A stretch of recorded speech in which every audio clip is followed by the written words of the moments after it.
This is a video, the next part, essentially for the last video I made about addiction. And on this part I said I will try to give a more technical look at it.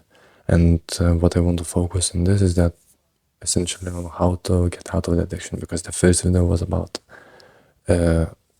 what's the main factor of someone who is vulnerable to get addicted.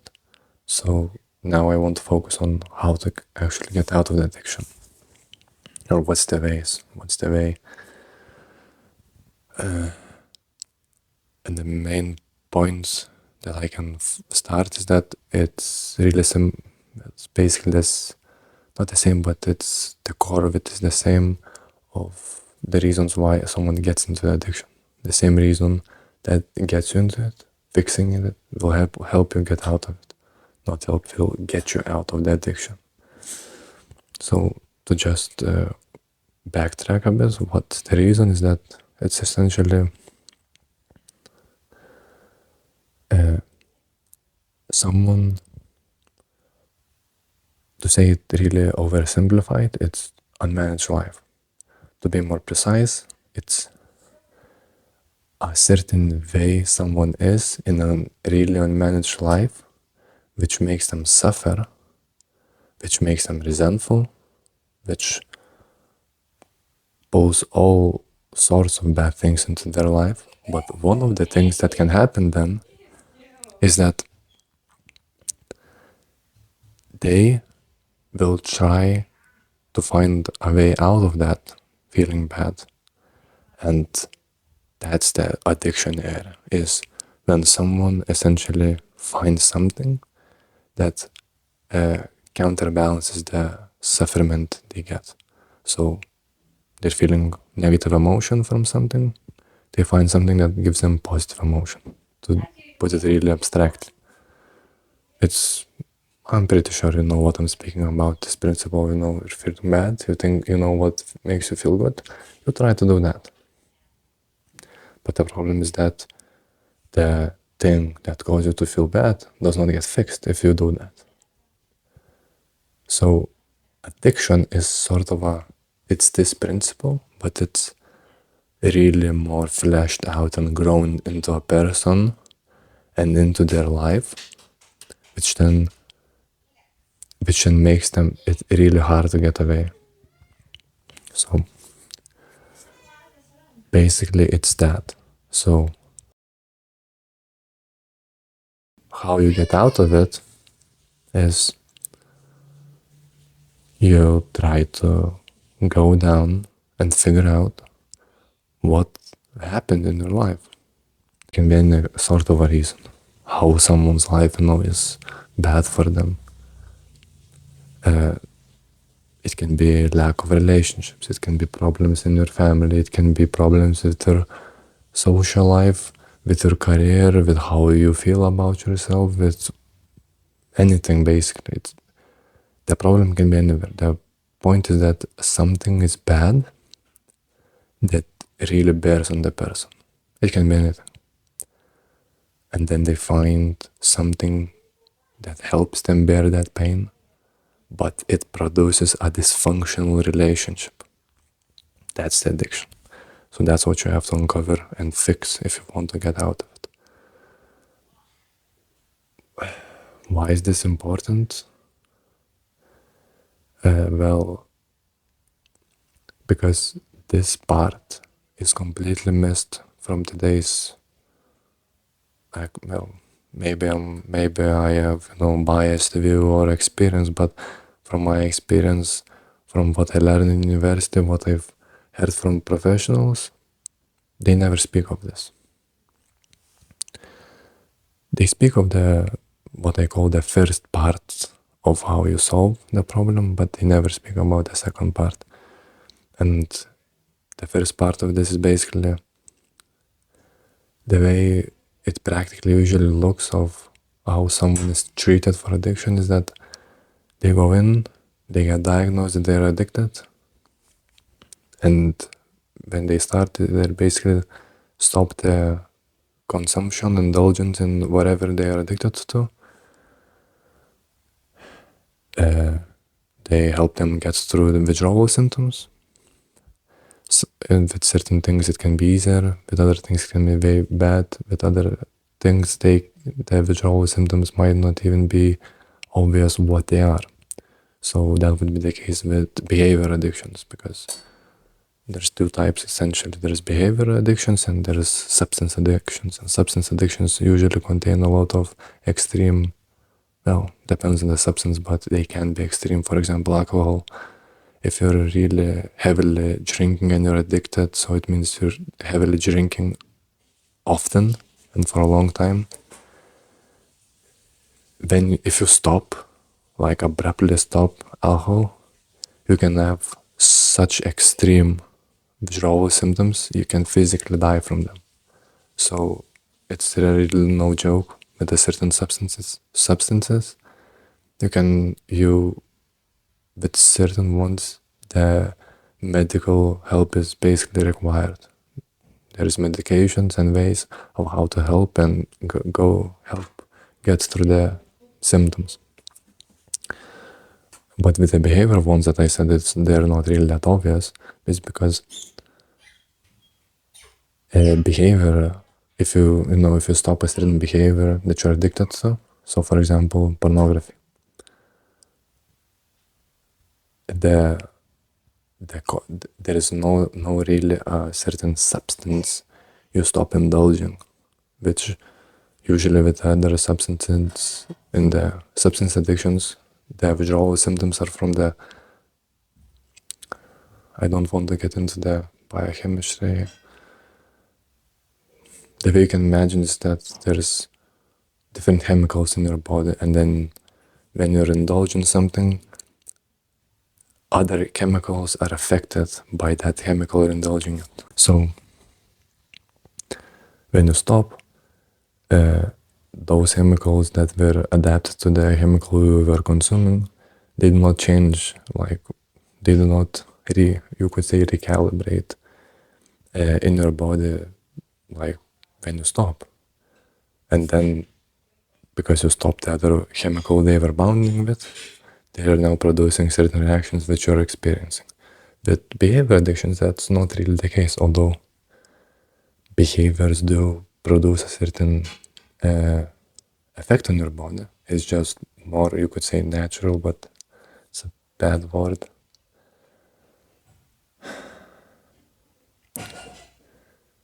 If you, for example, if you stop pornography,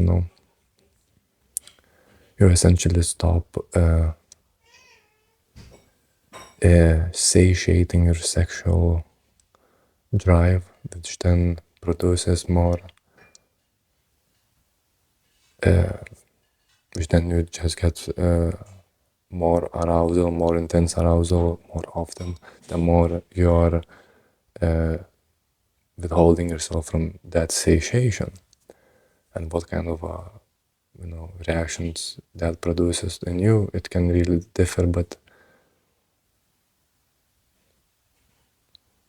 well,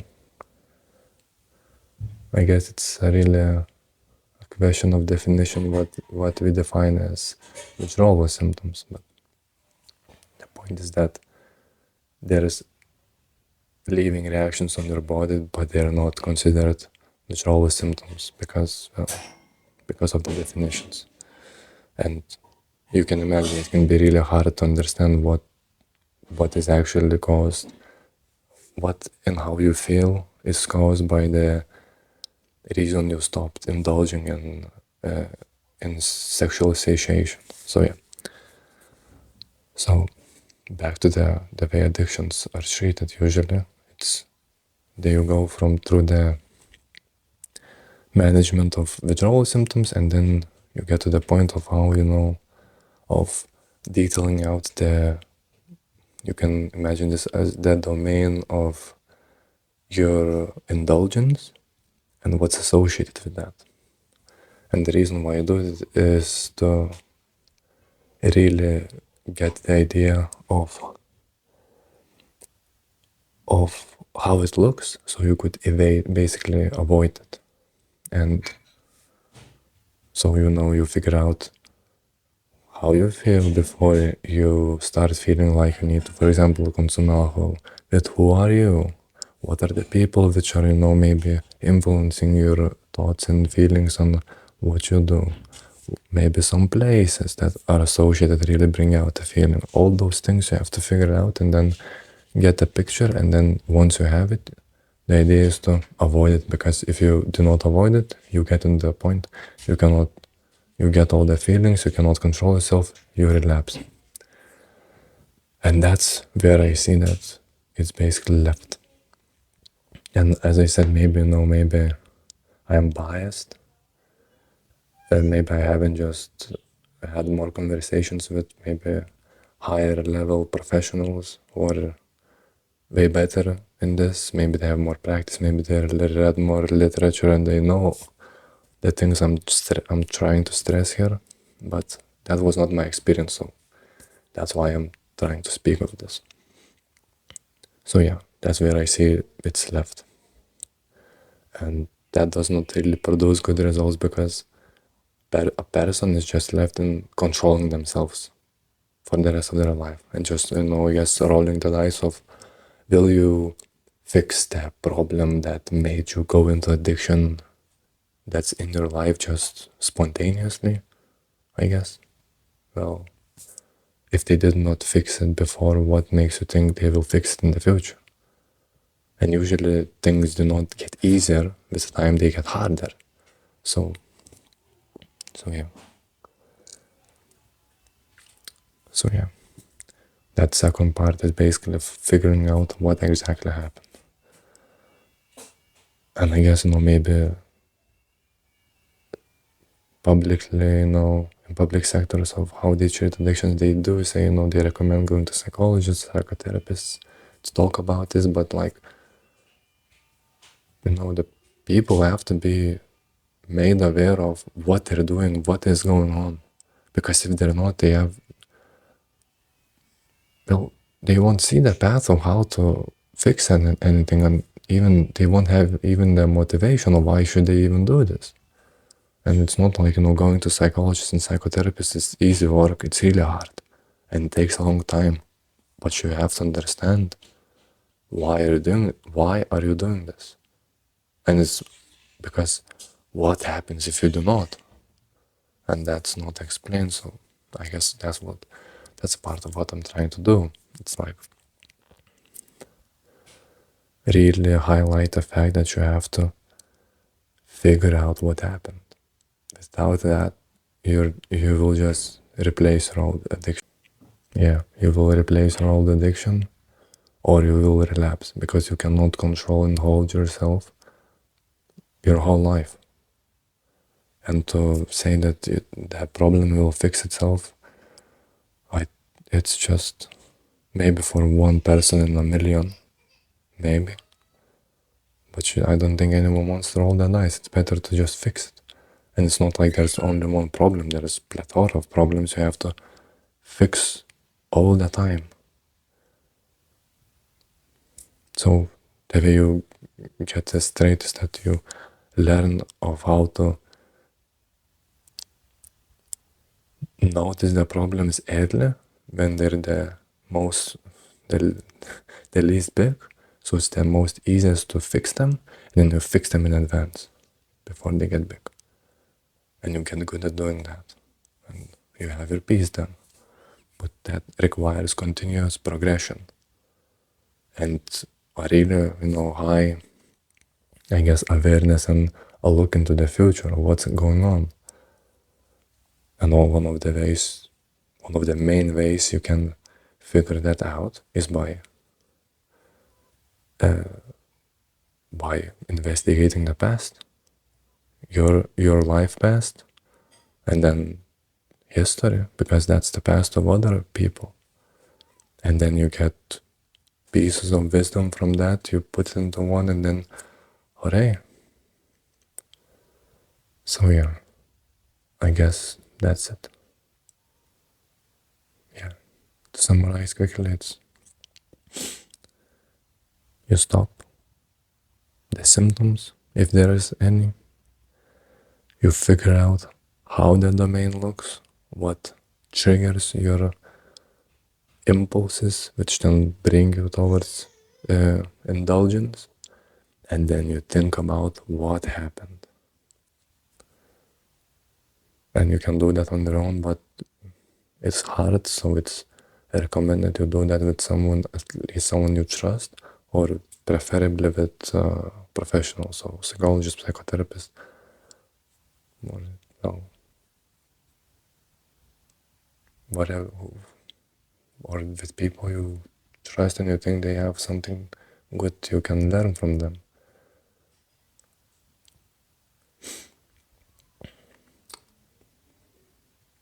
I'm thinking,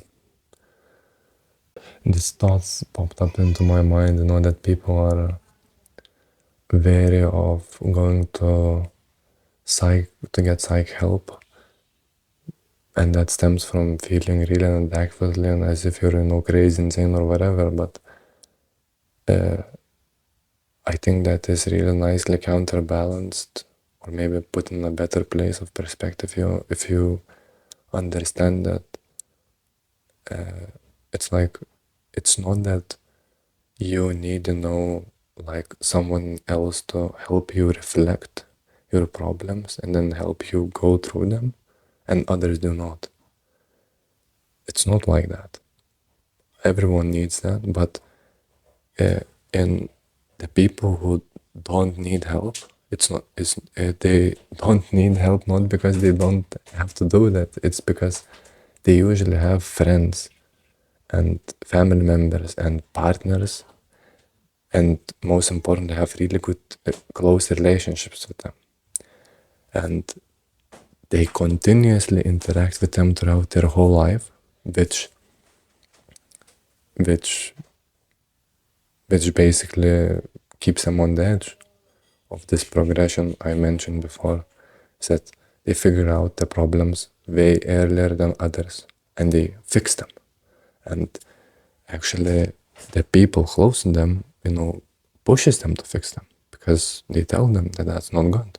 And if they have a good relationship, they know how to do that correctly, so, because it's really hard to take criticism from someone, but someone who knows you and you know them, and if you trust them, it's way easier to trust something they say to you that's critical of you than someone else. And that's really necessary, because you like that, in those ways you find out what's not good with you, and you can fix them then. And if you don't have that,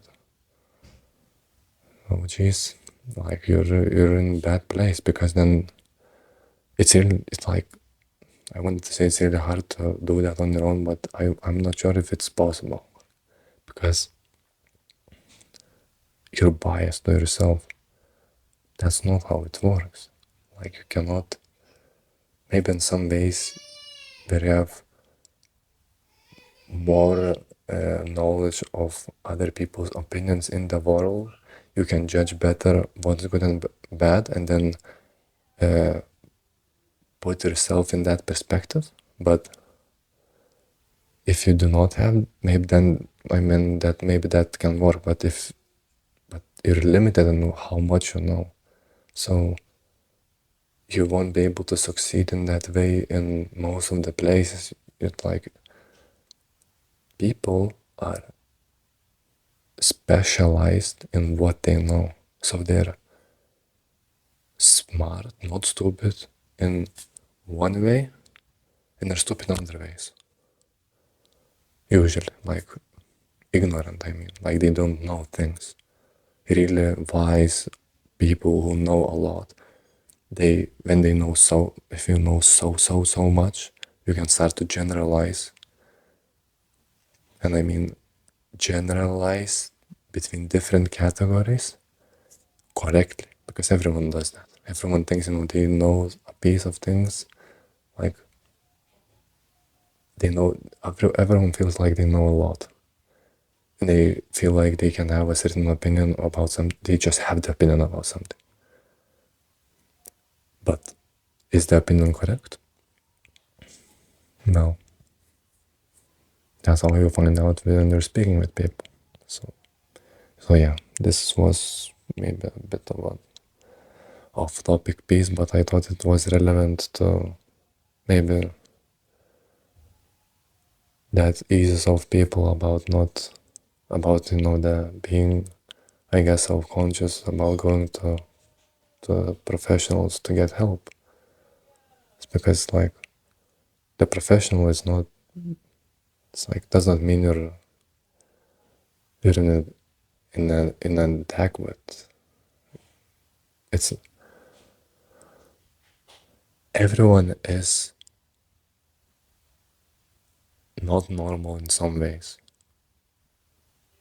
The only people who are respected are people who are continuously improve and they acknowledge their limitations. Like if someone points out your something's wrong with you, and you can you know take that with respect, just acknowledge that and don't try to fight them just because they said something. That's true. If that's true, although then you have your respect, because you just took criticism and you will most likely you will grow from it. And that's great. That's way better. That's I would say that's even better than someone who is, you could say, objectively better than you. Maybe they have more things in life going better, but they are really resistant to criticism. They don't take from anyone that they're wrong, even on the things they are wrong. They are just doomed to fall into a hole at some point because of their mistake. And someone who is continually progressing and listening to others eventually becomes someone great. Yeah, so that's it.